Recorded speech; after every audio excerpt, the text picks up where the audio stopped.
Chapter 7. Josiah. The plan had been to announce their fake relationship within the coming days, but with virus cases on the rise, the world wasn't ready for good news yet. Instead, most of Josiah's week was spent filming videos and showing infographics on tips and tricks for staying safe and germ-free. There were a plethora of hand-washing tutorials available, and he had even done a cheeky demonstration at the request of many of his followers. He was stunned at how quickly a week flew by too, and Ray had kept his word. Despite their busy schedules, they set aside time in the mornings to do a few exercises, and they found a 21-day workout challenge for the evenings. The first one was a burpee challenge, and it was beyond grueling. For the first few days, it took Josiah twice the time to complete the set than it took Ray, but Ray didn't boast about it. Instead, he simply did more until Josiah was finished, then they relaxed for a few minutes together, laughing and catching their breath. There were many moments where Josiah forgot they were enemies. He forgot all about the bad blood between his family and Ray's family, and they laughed and giggled like old friends. There were many more moments where he felt the tension between them swirl through him, instances where their eyes locked, and his muscles tightened, his ass clenched, and his mind wandered. He was a virgin, yes, but he wasn't naive. He knew what couples did together. He had those same curious thoughts. Ray was open about his attraction to Josiah. He took his glances when he wanted, especially when Josiah glistened from sweat after their workouts, or when he moved around the suite shirtless, but Josiah stole glances of his own too. He noticed the confidence in Ray's step and the way he pursed his full lips together after swiping them with his tongue, a tongue he envisioned between his thighs, advancing to his hole. Friday night, Ray occupied the kitchen, jumping on a meeting with a bunch of his work buddies and sharing a beer as they all talked about how their week had been. It was as casual as hanging out, except all of it was in a digital format. Josiah had done something similar. He'd settled himself in the bed with a tall glass of wine, and he took incoming calls from his followers. He accepted all questions too, from how to find your passion in life to when do you think you'll date again. The latter was met with a curious glance to the door, before Josiah gave an enigmatic smile and non-committal shrug. The live video lasted well into the night before he finally ended it and crawled out of his bed, stretching his arms over his head and padding out of the bedroom. The rest of the suite was silent too, meaning Ray's virtual meetup was over as well. "Ray?" Josiah called. Ray poked his head out of the kitchen, cradling a half-empty beer in his hands. He'd finally donned his suit again, but he'd unbuttoned the top couple of buttons, exposing a chiseled chest that had only become more chiseled since the lockdown started. Most people say there are no visible differences after a week of exercise, but Josiah saw plenty. Ray's abdominals had been on point since Tuesday, and Josiah was torn between ordering Ray a pack of t-shirts or letting him continue on doing all manner of around-the-house tasks with his chiseled chest on full display. "There weren't any shirts coming yet. Just checking on you. Thought I left." He gave an easy grin and tipped the bottle to his lips again, gulping the rest down before tossing it in the recycling bin. "No. I didn't hear you, so I was curious." "About what?" "Nothing." "Damn. Forget I said anything." "Cool. I was just about to head to bed." "I'm not stopping you." Josiah lifted his eyebrows. He walked around Ray, approaching the cabinet and grabbing a glass. "Okay," Ray chuckled. He finished unfastening the buttons of his shirt, shrugging it off his broad shoulders and draping it over one of the kitchen chairs. He removed his slacks too, and clad in only his briefs and a sleeveless undershirt, he grabbed another beer from the refrigerator. After popping it open, he tossed the cap on the counter. It clattered and whirled against the marbled granite. Josiah fixed himself a glass of water, sipping it, as he watched Ray out of the corner of his eyes. He had watched the other man strip down, and now he watched him take his first gulp of the fresh beer, gaze fixed on his dancing Adam's apple.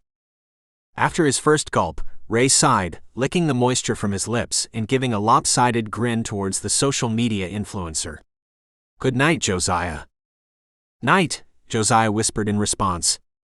As he drank his water, he listened to Ray in the other room, and once his piddling movements had settled, Josiah exited the kitchen and tiptoed back to the bedroom, closing the door behind him and letting out a long, tense breath. He wasn't a member of the NoFap club. He wasn't, but like hell he wanted to rub one out with the person of his desires in the other room. Like hell he wanted to risk Ray hearing him, but his excitement wouldn't quit. It had been only a week, true, but a week of Ray treating Josiah's suite like it was his own, getting comfortable, relaxing. He was more than the typical shark-eyed playboy, and Josiah saw it. He gazed into Ray's sleepy bedroom eyes in the mornings and evenings, and he witnessed the little ups and downs in the other man's personality too.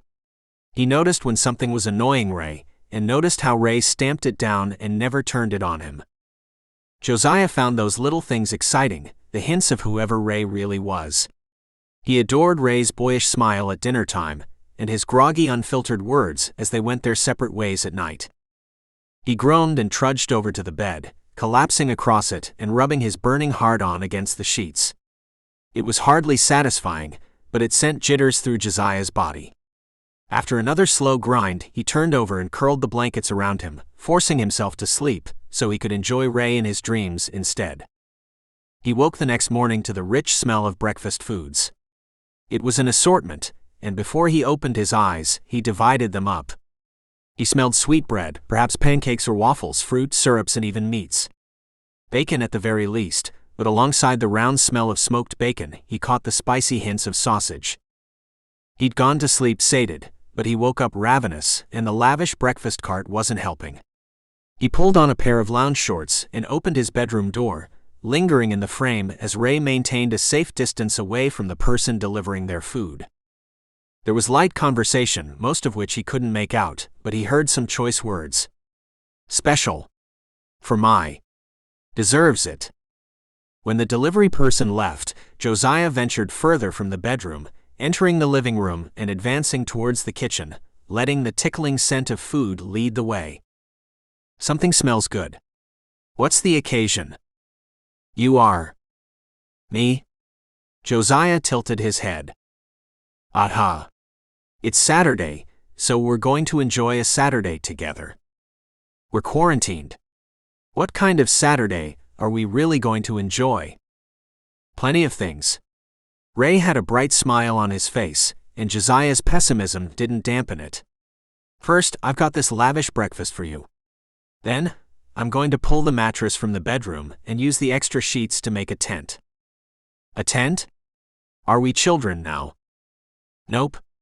Then I lined up a bunch of nature documentaries you haven't seen for us to watch.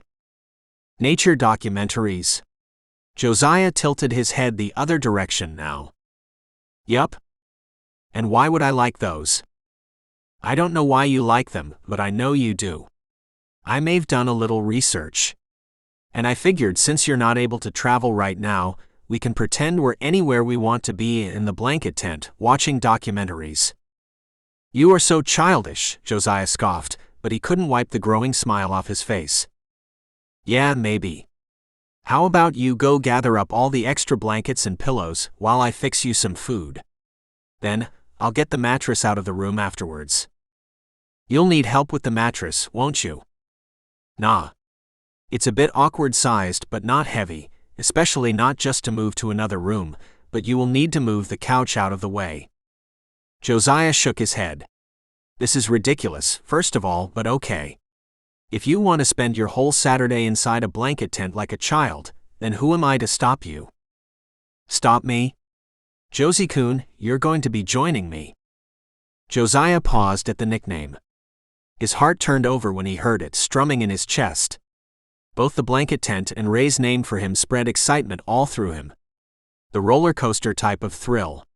He was on the top of the roller coaster, hovering at the apex, and then he was shooting downwards, whipping all around. His instincts fought him, but his heart wanted Ray. You've said, Josiah replied.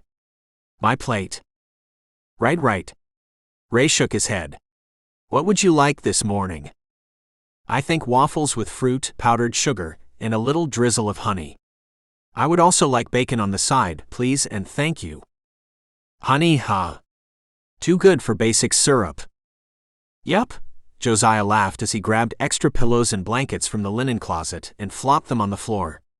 He pushed the couch out of the way, lifting it slightly as he shimmied it, corner by corner, towards the wall, leaving the bulk of the room for the king-size mattress.